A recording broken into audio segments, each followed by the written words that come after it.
Allez, salut la troupe, comment que ça va? Je suis par ici. On va causer rapidement de tous ces engins que nous avons roulés sur la même session. Entre-temps, moi, j'espère avoir eu le temps de faire la sortie avec les 1/5 et de pouvoir continuer ces tests lipo. Sujet de cette vidéo aussi, puisqu'on a commencé les tests lipo Vouvou et alors les Vouvou normales. Donc 6S 4005 qu'on trouve sur Amazon, les 3S 8000 hardcase, non, les 3S, c'est pas des 8000, si, c'est 3S 8000 hardcase, et des 3S 8000 softcase.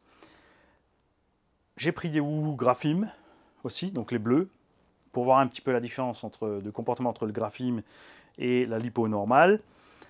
Et entre-temps, donc, j'ai rentré des lipos au Biking, ça, tu devrais avoir vu la vidéo. Donc les rapides en 6000, pour voir un petit peu ce qui se passe chez Hobby King.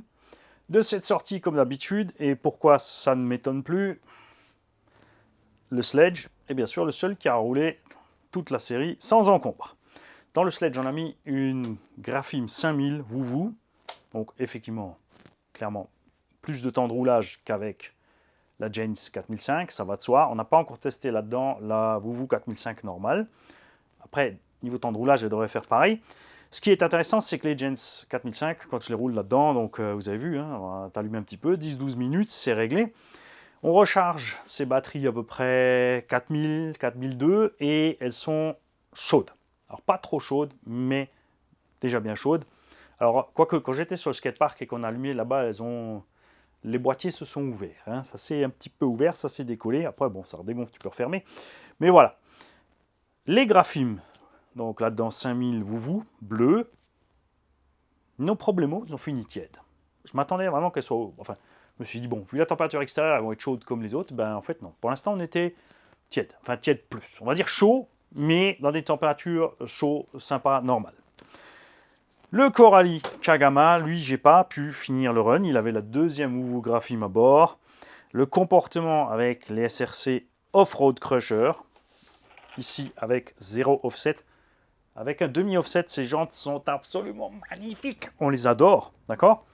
Mais prenez bien en compte que les Off-Road Crushers se comportent super bien sur le goudron, se bouffent pas trop vite. Parce que les On-Road Crushers sur le goudron se comportent moins bien, ils ont moins de grip et se bouffent plus vite. Il y a beaucoup moins de crampons, il y a beaucoup moins de profil en fait. Les Off-Road Crushers, elles vont bien dans la pelouse sèche, c'est-à-dire dans le pire moment pour les autres pneus en fait. Quand tu as des gros pneus boudins avec des crampons, quand tu es dans l'herbe sèche, tu as beaucoup d'accroches, ça se passe mal. Donc là, eux, ils vont, mais vous allez voir la vidéo, l'engin, même dans ces conditions, il driftouille. Et dès que tu passes dans le sable, c'est mort, hein, tu n'as plus aucun grip avec ces off-road crushers. C'est pour ça que généralement, je les utilise sur le goudron, donc quand il fait froid et qu'il pleut, on se met sur le goudron. Donc le Kagama avec ce setup de suspension, franchement, comportement génial sur le goudron, génial dans la prairie, mais on n'a fait que 5 minutes parce qu'on a pulvérisé le cardan. Et nous avons une maladie que je ne suis pas le seul à avoir sur ces Coralie. Le porte-fusée s'est fendu au niveau de la goupille. Enfin, la fusée elle-même, hein, le trou dans la fusée s'est fendu. Pardon, c'est ça que je voulais dire, pas le porte-fusée. Et donc, cette goupille va se balader quand elle a envie. C'est pas uniquement juste la goupille qui a traversé le ressort. Plein ont eu ce problème. Donc, ressort qui s'écarte, goupille qui sort, tonne, le petit cylindre qui pète. Une fois, deux fois. Donc, un abonné qui m'a signalé, il a pris les cardans sur AliExpress, donc pour le Chronos. Et depuis, ça va mieux. Donc, j'ai commandé une paire de cardans pour le Chronos sur AliExpress. Sachant que ces cardans sont relativement chers, d'accord, et que c'est un peu décevant puisqu'on n'a pas encore fait beaucoup de packs avec. On a le diff avant qui était donc l'arrière, qui a été recalé, qui maintenant mis devant, ben, il craque. Donc j'ai commandé un diff. D'accord. Enfin, j'ai pris une cellule entière en fait chez JRC, pareil. Hein, j'ai pris une Chrono 6TR, c'est la même avec les noirs renforcés. Comme ça, puisque ce véhicule partira en tombola, on mettra une cellule complète. Là, je vais encore le caler pour rouler moi avec le truc calé. Et vous, vous l'aurez bien sûr. Vous, je le mettrai avec, hein, parce que je pense que si je cale encore, ça devrait tenir quand même un minimum. Mais ça se trouve que c'était moins cher de prendre une cellule complète, pignon d'attaque, couronne, les roulements, les noirs et tout dedans, que de commander une couronne et un pignon d'attaque chez Coralie. Donc j'ai pris ça chez JRC. N'oubliez pas, quand vous commandez chez JRC, c'est aux US, restez impérativement sous les 150 $, frais de port compris, pour ne pas vous faire taxer par la douane. Alors oui, tu ne peux pas commander des tonnes de matos. Et selon ce que tu prends, il faut se méfier. Il y a des objets qui ont des frais de port, tu te fais peur, et il y a des petits objets, ça va bien. J'ai profité chez JRC aussi pour prendre une paire d'amortos de HPI Savage Flux. Pourquoi? Tu vas voir après. Revo 2, tout va bien. On n'a toujours pas arraché les cantilevers ni l'échappe. Je rappelle que j'ai pas le renfort dedans, tout va bien. On n'a pas arraché le support d'aileron encore. Pourtant, j'envoie du flip, du double, du triple. Ça va. On a juste les vis au niveau du triangle de suspension arrière, les deux vis qui se sont mis de travers. Regarde. Tu vois? Là. Au niveau des renvois de cantilever, là, les vis, hop, elles sont sorties de travers. Sinon, RAS. On a donc ici le Hobbywing G2 2250 kV dedans, avec le mode turbo actif à 20%, enfin 20 degrés. On a rajouté un ventilo dessus, on a fait une petite découpe dans la benne. Je rappelle que ce carreau est beaucoup plus basse que l'origine. Hein. Le moteur, comme dit, j'ai dû découper la benne pour que le moteur passe. Obao MTX, maladie du MTX. Et ça aussi, c'est saoulant. Donc j'attends impatiemment de Obao une update sur les pistons. Il n'y a pas que Coralie à qui ça arrive, évidemment. Bon, ça t'arrive quand tu fais beaucoup de retournements et de grosses gamelles, bien sûr. Mais on a plein de gens qui ont les pistons qui pètent. En été, c'est vrai que les triangles, ça va. Mais donc, ce que j'attends de Obao, c'est vraiment une mise à jour sérieuse de cet engin au niveau des fixations supérieures de suspension, pour éviter d'avoir toujours la tourelle qui tape le capuchon. Quelque chose de sérieux à ce niveau-là, parce que là, je dirais qu'il faudrait presque passer pour un autre train arrière, pour pas se retrouver avec ce problème-là. On a vraiment des jeux énormes. Hein. Ça ne dérange pas pour rouler, sauf quand tu lâches les gaz. Je l'ai montré en vidéo, c'est très clair. Quand tu es en roue libre, ça dandine dans tous les sens. Et cette histoire de piston, bien évidemment. Tout le reste, sinon, ça va. Et oui, c'est sûr, il serait temps qu'il fasse une carrosserie correcte à la taille de la machine et pas l'espèce de mini casquette là. C'est moche. Je vais te déplacer par là. Ça, tu verras mieux ce qui se passe au fond. Hop là. Voilà. Ok. HPI Savage, la maladie de base, amorto pété. Là, c'est peut-être un peu ma faute parce que j'ai mis des chapes alu, parce que les chapes d'origine sont fragiles, mais ces chapes, même si elles étaient prévues pour ce Savage, sont pas assez loin sur le filetage. Donc on a une grosse partie du filetage qui est dehors. Ça a cassé au niveau du filetage. Donc ressort coupelle dans la nature. Hein. Et j'ai donc pas pu finaliser correctement mon test avec... C'est pour ça que tout prend un peu de retard. Hein. Tu vois, j'avais amené plusieurs batteries à tester et finalement on a pu vider que correctement une Grafim Vouvou 5000. Et là-dedans j'ai mis deux Vouvou 3S 8000 qui rentrent bien tranquillement dans le châssis. On est bien là. Ok, et avec le poids des batteries, parce qu'elles ne sont pas super légères, le châssis se comporte super bien, parce qu'on a de nouveau un peu plus de lest sur les suspects. Par contre, ce qui est sûr, c'est que je vais sortir ce Vario d'ici. J'ai franchement envie de le balancer à la poubelle, ce Vario ZTW. Ça va pas du tout. J'ai fait une ligne droite, j'ai lâché les gaz, c'est ce qui a pété aussi l'amorto. J'ai laissé filer en roue libre, et j'ai complètement zappé qu'il fallait remettre un petit coup de gaz avant de freiner. Donc au moment de freiner, il est parti en... J'ai fait 10 tonneaux avant, et donc c'était Mimi, c'était la même merde. Sur le MTX aussi, il y a les jantes, ça j'en ai parlé dans une vidéo, pardon. Donc les jantes qui restent fragiles de ce MTX, c'est vraiment décevant. Ouais, quand il est lourd, il fait 6-7 kg, mais bon. Je te dis ça parce que les jantes Kakapitz, celles-là, elles tiennent. Et le Kakapitz, et c'était le but pour moi de rouler avec cette cage, ici en vitesse, ce bébé fait 9 kg. Alors c'est pas spécialement mon trip, mais il y a une chose qui est bien avec la masse, c'est que le véhicule est très agréable à rouler, très stable, passe super bien dans le tout-terrain, d'accord. En vitesse, la conso est raisonnable, vitesse 9 kg, ça passe bien. Donc les jantes n'ont absolument pas souffert et on a fait un paquet de trucs tordus avec. Et si j'ai explosé un pneu, c'est ma faute. Là aussi, on a des huiles de diff. Enfin, au centre, j'ai pas mis assez épais pour cette config. On a un étagement qui est pas top. Je veux dire, là, si je mettais plein gaz, 110 avec 9 kg, c'est un peu trop. Donc, je roulais mi-gaz, hein, et j'ai dépassé une fois mi-gaz sur la route. Et je me suis retrouvé avec les pneus avant donc, qui ont ballonné, c'est monté, ça a pété. Pour ne pas que ça m'arrive, j'aurais dû percer, tout simplement. Et effectivement, tu as parfaitement raison, commencer par brider au niveau des gaz sur la radio pour pas que ça arrive. La cage, évidemment, avec le poids énorme de l'engin, souffre. On a pété des pièces en nylon sur la cage. Hein, bon, rien de grave, ça n'empêche pas d'utiliser. Les vitres, par exemple, sont sorties. Ce genre de choses. Rien de catastrophique, mais voilà. Mon but, c'est pas de le laisser comme ça. Hein. Et même si, franchement, il me plaît énormément, avec donc, les roues ICC Racing, il est juste superbe. Mais ce qu'on va faire maintenant, c'est définitivement mettre ce petit moteur 800 kV à bord. On va diminuer la puissance. On va rester en 8, hein, mais avec l'autre moteur avec moins de kV, puisque l'étagement là, il n'est pas au point. On va virer la cage et l'impact cage, même si l'impact cage est pratique, puisqu'il nous permet de mettre les lipos là en haut dedans. Vous avez vu que l'engin n'est pas forcément instable parce que ses batteries sont en haut grâce aux méga bars stables qui sont à bord. Les batteries sont bien planquées, ça me plaît bien, hein, franchement, ce setup. Alors déjà, je vais virer la carreau, ça fera 1,1 kg de moins, c'est déjà énorme. Mais l'impackage à lui-même fait encore 500-600 grammes. Le problème, c'est que la platine où sont fixés les lipos, avec ce qu'on lui a fait subir, c'est comme les panneaux là en fait, hein. Ils sont clipsés à l'intérieur, tu vois, il y a des endroits comme ça où c'est clipsé. C'est sorti de là.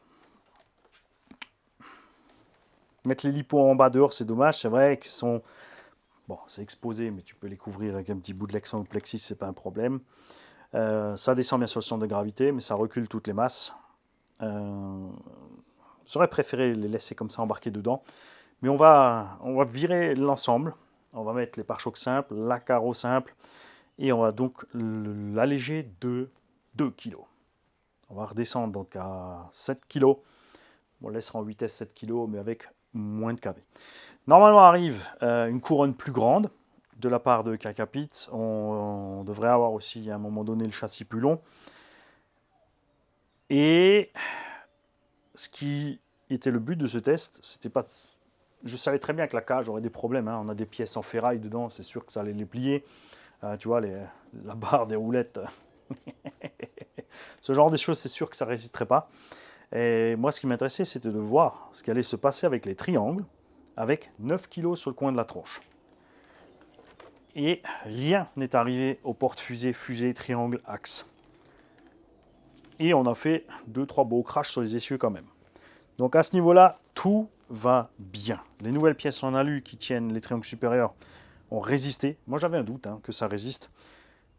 C'est pour ça que je me dis, allez, on met tout dessus, on va rouler avec tout, et advienne que pourra. Donc ça, c'est cool. J'ai hâte qu'ils finalisent le montage de cette bestiole. C'est sûr nous, fans de MT, on aimerait vraiment une boîte de réduction à bord. Donc un arbre supplémentaire avec un petit pignon et une couronne pour se mettre entre le moteur et la couronne principale, le tout dans un carter fermé. Ça permettrait de plus avoir ce truc qui dépasse là-dessous, hein, parce qu'on pourrait tout faire plus compact.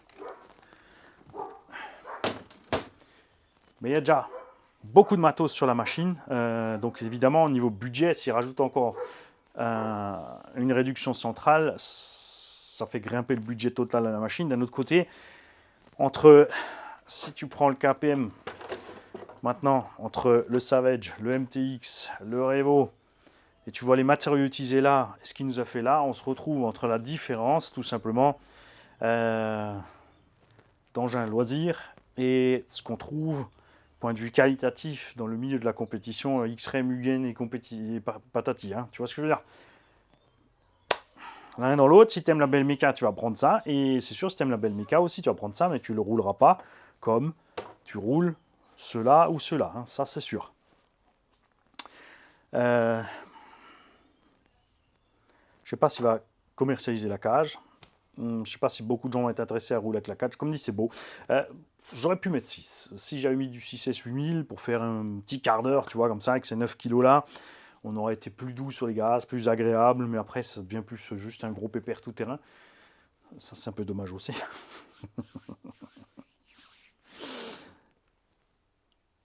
Je vais donc virer ça. Et prochain run, on le fera avec au moins donc 1,2 kg de moins. Et à la place des roues d'origine, qui vont très bien avec la bonne démultiplication. Là, elles ont pété parce qu'on est allé trop fort. En Vmax, en vitesse de rotation des roues avant, on est monté trop haut, tout simplement. Puisque vous avez vu les roues d'origine du Kakapit sur le MTX, qui ne se traînent pas non plus. Ça rentrait super les doubles, triple flip, et aucun souci avec les pneumatiques.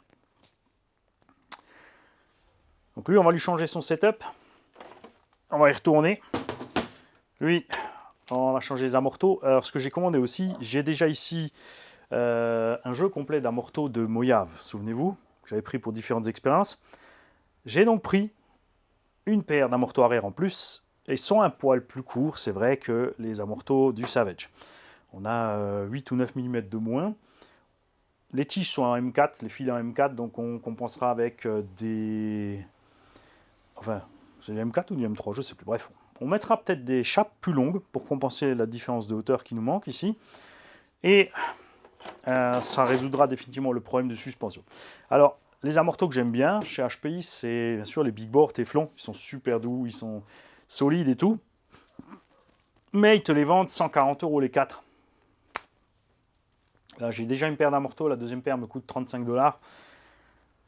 Ça va être plus simple. Hein. Tu vois ce que je veux dire? Si je vais mettre encore 140 balles juste dans 4 amortos, je vois que le budget il grimpe très très très vite. Donc j'ai rééquipé depuis le début. On vire la cage, peut-être même la cage interne. On change le moteur. Ici, on change les amortos.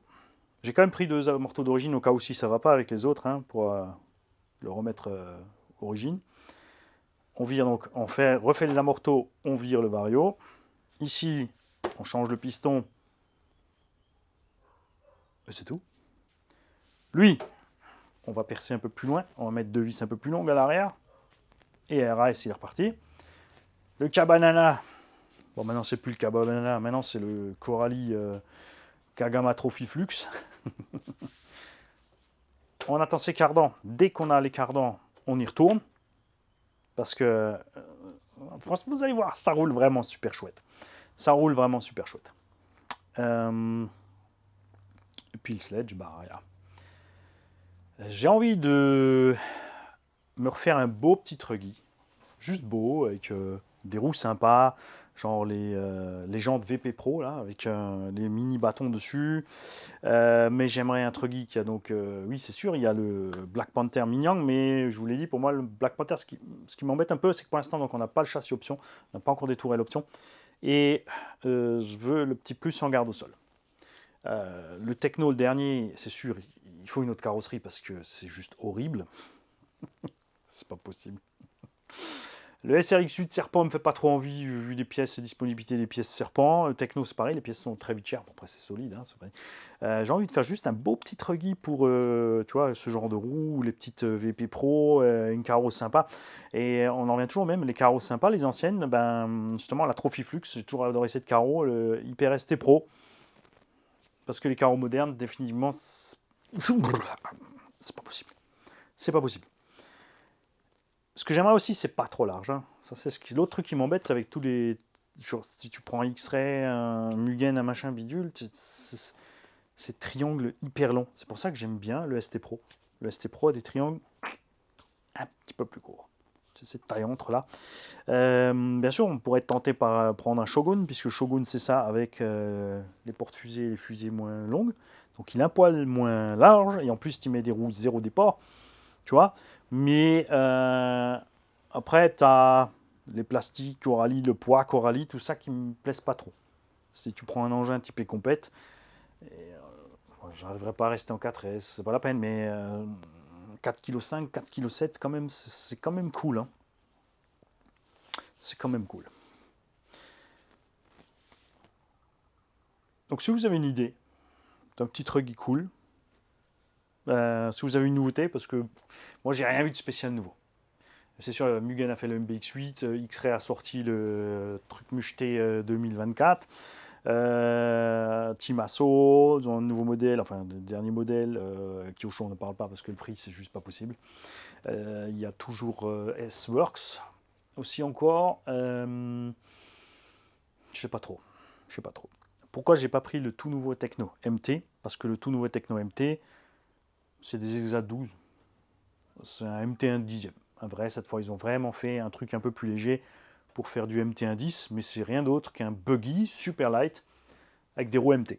Donc si c'est pour ça, je le redis, je préfère 1000 fois prendre un VSE2, mettre des roues du Coralie Skater avec des petits élargisseurs de 12 mm, pare-choc avant-arrière RPM de Creighton, une petite coque Alsace Body RC, et niveau budget, je suis loin et je fais beaucoup plus avec.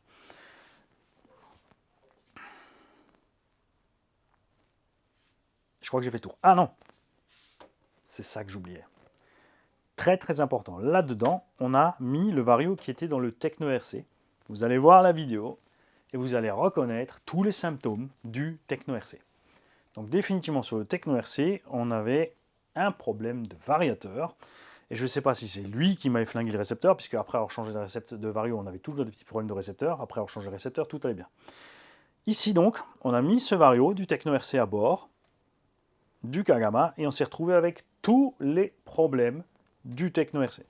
Donc ce Vario, on va l'essayer encore peut-être avec carrément une autre marque de radio. Je ne sais pas si ça ne va pas avec le signal Spectrum, s'ils ne sont pas contents les deux ensemble. On va essayer donc avec une Radiolink, puisqu'on l'a vu sur les surpasses, c'est pareil, avec Spectrum ça ne va pas, avec Radiolink ça va même sans calibrer. Donc on va essayer avec une Radiolink, mais si ça ne va pas, je pense sérieusement que ce Vario va partir à la poubelle.